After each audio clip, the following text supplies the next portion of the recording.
Hello everyone, आप देख रहे हैं एपी न्यूज़ इंडिया और मैं हूं आपके साथ जेपी भारद्वाज। तो आइए आज की वीडियो की शुरुआत करते हैं और बताते हैं कि आज की वीडियो में एक खास खबर क्या होने वाला है।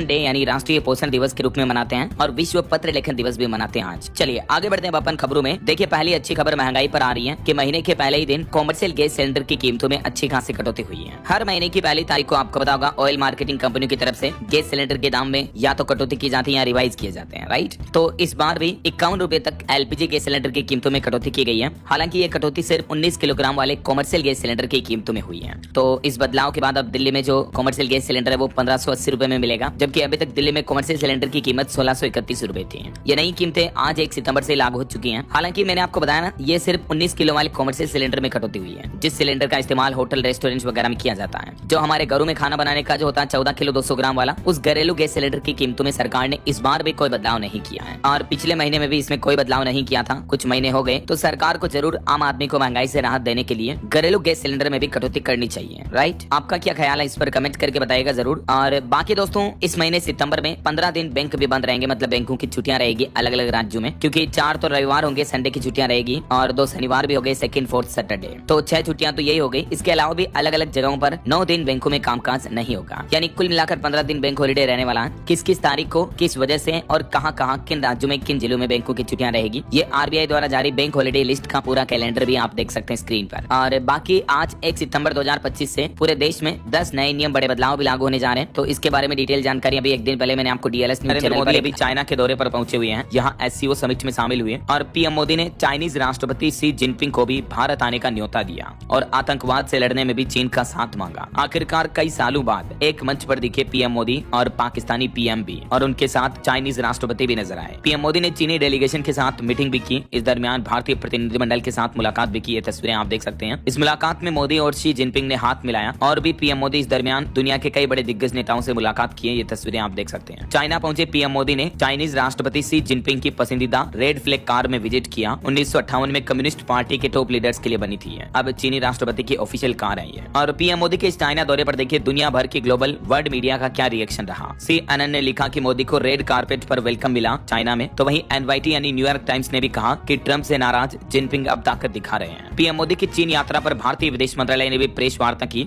और भारत के विदेश सचिव बोले कि PM मोदी और जिनपिंग ने माना हमारे साझा हित मतभेदों से कहीं ज्यादा बड़े हैं। भारत चीन में सीमा संबंध और आतंकवाद समेत कई अहम मुद्दों पर चर्चा हुई है PM मोदी और चीनी राष्ट्रपति के बीच। चीनी विदेश मंत्रालय ने भी एक बयान जारी करते हुए कहा कि सीमा विवाद से अब ऊपर रहे हैं रिश्ते। PM मोदी और शी जिनपिंग के बीच कई अहम बातचीत हुई है। PM मोदी ने शी जिनपिंग से मुलाकात में कहा कि भारत चीन रिश्ते विश्वास और सम्मान पर आगे बढ़ेंगे। और देखिए इस मुलाकात पर दुनिया भर के एक्सपर्ट का भी कहना है कि अब भारत की चिंताओं को समझेगा चाइना। एक्सपर्ट ने दावा किया कि भारत के साथ सही रास्ते पर आएगा ड्रैगन। वहीं मोदी और जिनपिंग मुलाकात में हाथी और ड्रैगन को साथ लाने का शी का संदेश मिला। कैलाश मानसरोवर यात्रा और सीधी उड़ानें शुरू करने पर भी सहमति बनी। वहीं अपनी इस यात्रा के दौरान PM मोदी ने चीन के तियानजिन में नेपाल के प्रधानमंत्री KP ओली से भी मुलाकात की। तो कुछ यूं रहा दोस्तों PM मोदी के चीन दौरे का पहला दिन। और वहीं अमेरिकी टेरिफ को लेकर भी कुछ बड़े अपडेट देखिए। अमेरिका के टेरिफ के असर को कम करने की कोशिश कर रही है सरकार। आर्थिक मामलों के सचिव ने यह बयान जारी किया। वित्त मामलों के सचिव ठाकुर ने कहा कि सरकार अमेरिकी टेरिफ के बाद निर्यातकों एक्सपोर्टर्स को सहायता देने का प्लान कर रही है। और एक रिपोर्ट सामने आ रही है कि अमेरिकी टेरिफ से पंजाब राज्य को 30,000 करोड़ का नुकसान होने का अनुमान है, जिसमें से 8,000 करोड़ तो केवल कपड़ा मार्केट का निर्यात प्रभावित होगा, क्योंकि अभी से ही कई ऑर्डर होल्डर होने लगे हैं और इससे पाकिस्तान को फायदा होगा। वैसे अमेरिकी टेरिफ के हालातों के बीच वाणिज्य मंत्री पीयूष गोयल ने एक बार फिर से कहा कि US टेरिफ के बावजूद भी भारतीय एक्सपोर्ट पिछले साल से भी ज्यादा होगा इस बार। यूनियन मिनिस्टर ने भी दावा करते हुए कहा कि हम न तो झुकेंगे और न ही कभी कमजोर दिखेंगे। वही खबर आ रही है पेप्सी से लेकर मैकडोनाल्ड्स तक अब ट्रंप के टेरिफ के कारण खुद अमेरिकी कंपनियों के सामने भी स्वदेशी की चुनौती आ रही है। और वाणिज्य मंत्री ने यह भी कहा कि भारत और UAE ने भी मजबूत व्यापारिक रिश्तों की दिशा में कदम आगे बढ़ाया है। दोनों देश निवेश को बढ़ावा देंगे। एक और अच्छी खबर देखिए, UK को अब कपड़ा बेचकर अमेरिकी घाटे की भरपाई करेगा भारत। FTA से भारत को ब्रिटेन के 2.02 लाख करोड़ के मार्केट में मौका मिलेगा। अच्छी खबर यह कि जल्द ही अगर भारत UK के बीच फ्री ट्रेड एग्रीमेंट हो जाता है तो ब्रिटेन में एक्सपोर्ट में बढ़ोतरी से अमेरिका के टेरिफ के नुकसान की भरपाई हो पाएगी। ये बात केयर एज रेटिंग्स की रिपोर्ट में सामने आई है। चलिए अगला अपडेट देखिए। बीते दिन PM मोदी ने मन की बात के 125वें एपिसोड को संबोधित किया और राष्ट्र से संवाद करते हुए PM मोदी ने UPSC, प्राकृतिक आपदाओं और खिलाड़ियों का भी जिक्र किया। PM बोले कि प्राकृतिक आपदाएं इस वक्त हमारे देश की परीक्षा ले रही है। वहीं देश के स्टूडेंट युवाओं को भी कहा कि यूपीएससी में सिलेक्ट न होने वाले उम्मीदवारों को प्रतिभा सेतु के जरिए नौकरी दी जाएगी। और अभी जो हिमाचल, उत्तराखंड, जम्मू वगैरह में प्राकृतिक आपदाएं चल रही है, इस पर पीएम मोदी ने कहा कि देश की परीक्षा ले रही है प्राकृतिक आपदाएं। बाढ़ वगैरह की वजह से हर भारतीय दुखी है। इन प्राकृतिक आपदाओं पर पीएम ने कहा कि जिसने अपने प्रियजन खोए उनकी पीड़ा हम सबका दर्द है। प्रधानमंत्री ने संवेदना भी व्यक्त की है। वहीं अपने मन की बात में उड़ीसा के गोल्ड मेडल विजेता खिलाड़ी से भी पीएम मोदी ने बातचीत की, उनकी जमकर तारीफ की। और मन की बात के इस 125वें एपिसोड में पीएम मोदी ने एक बार फिर से आह्वान किया, वोकल फॉर लोकल से ही बनेगा आत्मनिर्भर भारत। अमेरिकी टैरिफ के बीच पीएम मोदी ने एक बार फिर से स्वदेशी को बढ़ावा देने की अपील की है देशवासियों से। चलिए दोस्तों, अगली खबर देखिए। पावर ग्रिड को मानव संसाधन प्रबंधन के लिए स्कोप एमिनेंस अवार्ड मिला, राष्ट्रपति द्रौपदी मुर्मू ने सम्मानित किया। भारत सरकार के विद्युत मंत्रालय के अंतर्गत आता है। और खबर देखिए, एक्सटेंड हुई पंजाब के स्कूलों में छुट्टियां। अब पंजाब में बाढ़ की वजह से 3 सितंबर तक छुट्टियों का ऐलान कर दिया गया है। वैसे देश भर में भारी बारिश से बाढ़ के हालात काफी गंभीर चल रहे हैं और उत्तराखंड में तो बीते दिन एक और बड़ी प्राकृतिक आपदा देखी गई। पावर प्रोजेक्ट टनल में फंसे 19 कर्मचारियों का रेस्क्यू किया। राजस्थान में भी एक किले की दीवार ढह गई। पंजाब में भी एक दीवार गिरने से शख्स दब गया जिसकी मौत हो गई। आगे मैं आपको बताऊंगा और भी पूरे मौसम समाचार विस्तार से। फिलहाल देखिए अगली खबर।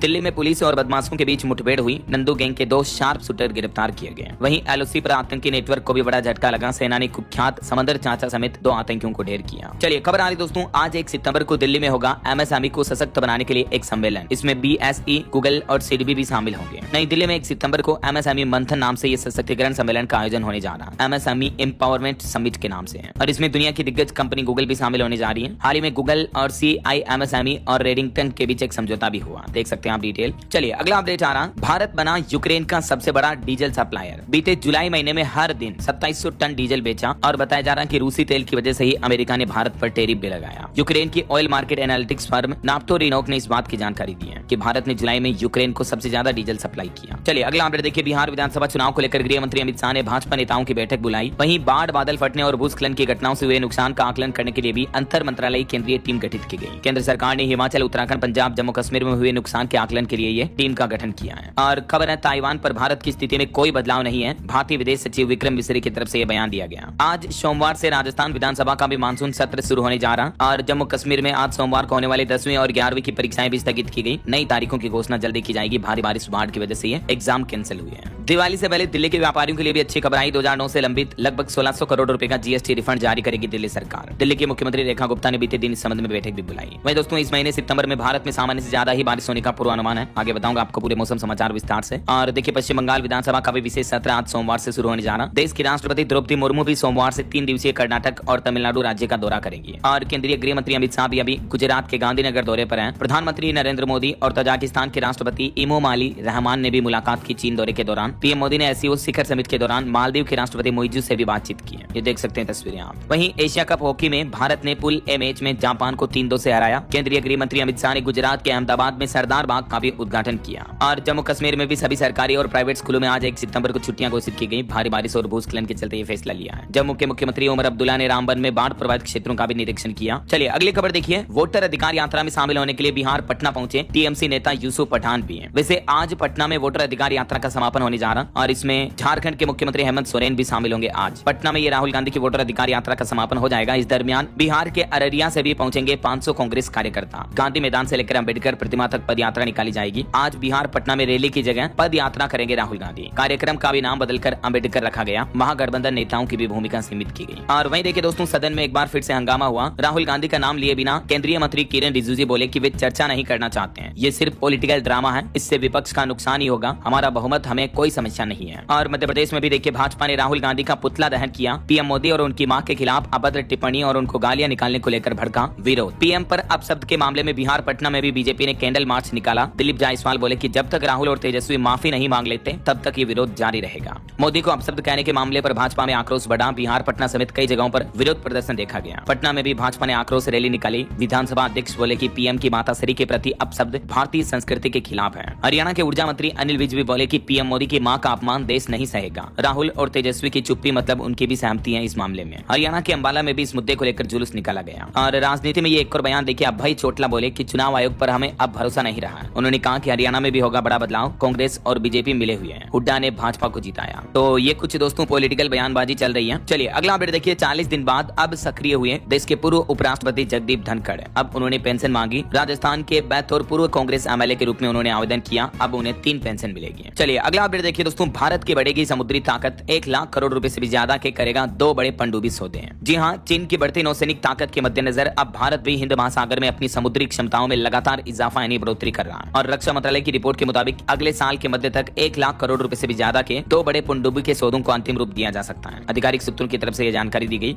और भारतीय वायुसेना के लिए भी अच्छी खबर है। देखिए, इंडियन एयरफोर्स को सितंबर महीने में इस महीने 2 तेजस मार्क 1A विमान मिल सकते हैं। सरकार HAL से 97 नए फाइटर जेट भी खरीदेगी। खुद रक्षा सचिव ने इस डील को